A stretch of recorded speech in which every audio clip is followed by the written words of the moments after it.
আসসালামু আলাইকুম, কেমন আছেন সবাই? আশা করছি সবাই অনেক ভালো আছেন। নতুন ভিডিও নিয়ে চলে এসেছি। আজকেও একটা ওড়নাতে আমি টাই করব। তো ওড়নাটাকে আমি আগে যেভাবে ভাঁজ দিয়েছি আগের ওড়নাগুলোতে, এটাতেও সেমভাবেই ভাঁজ দিচ্ছি।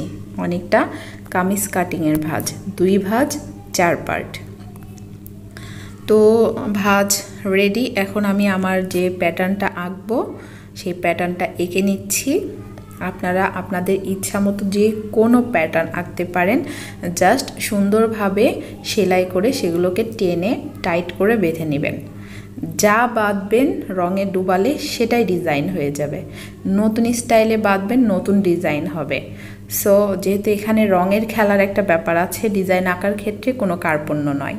যেমন ইচ্ছা তেমন করে এঁকে বেঁধে ফেলেন, দেখবেন কোনো না কোনো একটা প্যাটার্ন তো হয়েই গেছে। তো আমি এখানে কিছু ছোট ছোট বৃত্ত এঁকে নিলাম। আর ওড়নার যে 2 পাশের পার্ট থাকে, যেহেতু এটা ভাঁজ দেওয়া আছে, নিচের অংশটাতে আমি ঝর্ণা প্রিন্ট করব। যখন বাঁধি তখন দেখাবো। এখন আপাতত সেলাইটা কমপ্লিট করে নিচ্ছি। আমার সেলাই করতে অনেকটা সময় লেগে গেছে, কিন্তু সম্পূর্ণ সেলাইটা দেখাতে গেলে কিন্তু অনেকটা সময় চলে যাবে। তাই আমি কিছু বাড়তি অংশ কেটে একদম ভিডিওটা যতটুকু সম্ভব শর্ট করে এনেছি। তো আমার সম্পূর্ণ সেলাই কিন্তু কমপ্লিট, আমি আপনাদের দেখিয়ে দিলাম। এখন ওড়নাটাকে আমি সেলাইয়ের অংশটা টেনে নামিয়ে নেব এবং নিচের অংশে দেখতে পাচ্ছেন যে নিচে টার্সেল করা আছে, এই অংশটাকে আমি ঝর্ণা প্রিন্ট করার জন্য বাঁধবো। তো ঝর্ণা প্রিন্টের বাঁধন দেওয়ার জন্য কাপড়টাকে এভাবে হাত দিয়ে কুচি কুচি করে নেবেন এবং তারপরে এই পুরো কাপড়টাকে হাত দিয়ে চেপে চেপে সুতা ঘুরিয়ে ঘুরিয়ে বেঁধে নেবেন। আর আমি এখানে উপর থেকে একদম পাড় পর্যন্ত একবার এসেছি সুতা পেঁচিয়ে, আবার কিন্তু যেখান থেকে আমি বাঁধা শুরু করেছি সেখানে আবার বাঁধতে বাঁধতে ফেরত এসেছি। তার মানে এই ঘুরিয়ে ঘুরিয়ে যে বাঁধনগুলো দিচ্ছি এটা কিন্তু ডাবল পড়েছে এবং কিছুটা ক্রস ক্রস হয়েছে। আর এটা করতে বেশ সময় লাগে, হাতটা লেগে আসে, মানে দীর্ঘ সময় ধরে কাপড়টাকে পেঁচিয়ে বাঁধতে হয়, বেশ সময় সাপেক্ষ এবং পরিশ্রমের ব্যাপার। তো আমার নিচের অংশটা কিন্তু বাঁধা হয়ে গেছে। এখন উপরে যে সেলাইগুলো করেছি এই সেলাইগুলোকে টেনে টেনে বাঁধবো।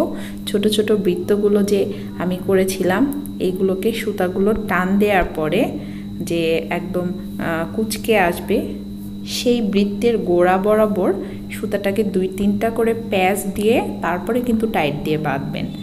জাস্ট একবার টেনে যদি বাঁধেন রঙটা কিন্তু ঢুকেই যাবে। তো উপরে 2-3টা প্যাঁচ দিয়ে নিলে রঙটা আর ঢুকবে না। তো আমি এখন যতগুলো আমার ছোট ছোট বৃত্ত আছে সবগুলোকে টেনে টেনে বেঁধে ফেলবো।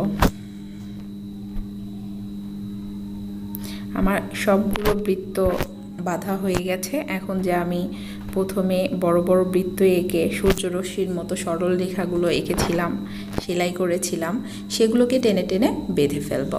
সবগুলোকেই টেনে বেঁধে ফেলবো এবং বড় যে 2টা বৃত্ত সেলাই করেছিলাম সেইগুলোকে কিন্তু এই রশ্মিগুলো বাঁধার পরে টেনে বাঁধবো। আপনারা ভিডিওতে সম্পূর্ণ আসলে বোঝা যায় না, কারণ একবার বেঁধে ফেলার পরে কাপড় কুঁচকে যায়, তাই চাইলেও আসলে বুঝতে পারবেন না। তবে আমরা যতগুলো সেলাই দিয়েছি সবগুলোকে আমরা টেনে বাঁধবো, এটাই হচ্ছে মূল থিওরি। তো আমি এখানে যে প্যাটার্নগুলো আমার আঁকা ছিল সবগুলো আমি টেনে টেনে একদম বেঁধে নিচ্ছি।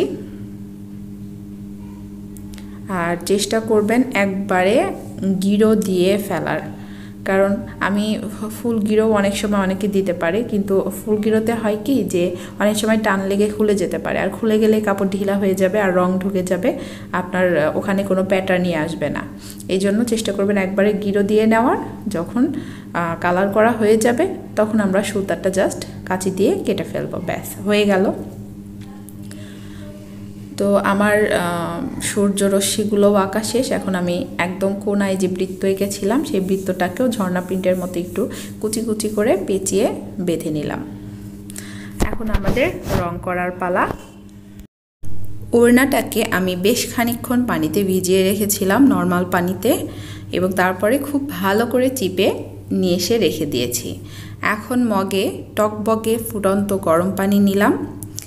আর সালফার রং ব্যবহারের ক্ষেত্রে আমি বলেছি যে প্রতি গজ কাপড়ের জন্য 2 তোলা রং লাগবে। তাহলে এখানে 2.5 গজ কাপড় আছে, যেহেতু 2.5 গজের ওড়না, কিন্তু বহরে কম আছে, তার মানে আমার পুরা 5 তোলা রং কিন্তু লাগবে না, 5 তোলার কম লাগবে, 4 তোলা দিলেই হবে। তো আমি প্রায় 4 তোলার মতো রং দিয়ে দিলাম এখানে। আর সালফার পাথরও 4 চামচই লাগবে, কারণ সালফার রং মিক্সড করার সিস্টেম হচ্ছে যতটুকু রং ততটুকু সালফার পাথর। তো এখানে মোটামুটি ওই পরিমাণেরই সালফার পাথর ছিল। আমি সেটাকে খুব ভালো করে চামচ দিয়ে নেড়ে নেড়ে গুলিয়ে নিচ্ছি। অনেকে রংটাকে গোলানোর পরে ছাঁকনিতে, মানে একদম সূক্ষ্ম ছাঁকনি বিশিষ্ট ছাঁকনিতে ছেঁকে নেয়। আমি ছেঁকে নেওয়ার ঝামেলার মধ্যে যাচ্ছি না, এটা আমার কাছে ঝামেলা লাগে। যারা ছাঁকতে চান তারা ছেঁকে নিতে পারেন। তা আমি এখন কাপড়টাকে রঙে চুবিয়ে দিচ্ছি, যেহেতু রঙটা এখনও অনেক গরম। আমি এটাকে যতক্ষণ পর্যন্ত ঠান্ডা না হয় ততক্ষণ রঙের মধ্যে চুবিয়ে রাখবো, কারণ একটু বেশি সময় রঙের মধ্যে থাকলে কাপড়টা রঙটাকে খুব ভালো করে শোষণ করে নিতে পারে। তো আমি ঠান্ডা হওয়ার পরে প্রায় 10-12 বার পানি পাল্টে এটাকে ধুয়েছি, প্রচুর রং বেরিয়েছে, এবং তারপরে এটাকে আমি খুব ভালো করে চিপে নিয়ে এসেছি। এখন সুতাগুলো খুলবো। বাঁধতে যেরকম প্রচুর সময় লেগেছে, খুলতেও প্রচুর সময় লেগেছে। আমি সেই অংশগুলো কাট করে ভিডিওটাকে ছোট করার চেষ্টা করেছি। তো আমার ঝর্ণা প্রিন্টের বাঁধন খোলা শেষ। আমি দেখিয়ে দিচ্ছি ঝর্ণা প্রিন্টটা কেমন এসেছে।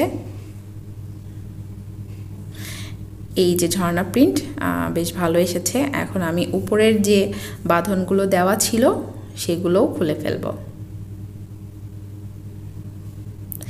আপনারা চাইলে এভাবেই নতুন নতুন ডিজাইন নিজেরা মনের মাধুরী মিশিয়ে ইচ্ছা মতো আঁকবেন, বাঁধবেন, রং করবেন। যা যেভাবে ইচ্ছা বাঁধবেন, রং করার পরেই দেখবেন নতুন একটা প্যাটার্ন তৈরি হয়ে গেছে। সেহেতু রং করার ক্ষেত্রে কোনো কার্পণ্য নয়। আমার কিন্তু সম্পূর্ণটা খোলা হয়ে গেছে। এখন আমি ওড়নাটাকে দেখিয়ে দিচ্ছি আপনাদের। ভিডিও ভালো লাগলে অবশ্যই লাইক কমেন্ট করবেন, আর চ্যানেল সাবস্ক্রাইব না করা থাকলে অবশ্যই সাবস্ক্রাইব করবেন। নতুন ভিডিও নিয়ে আসার আগ পর্যন্ত সবাই ভালো থাকুন, সুস্থ থাকুন। আল্লাহ হাফেজ।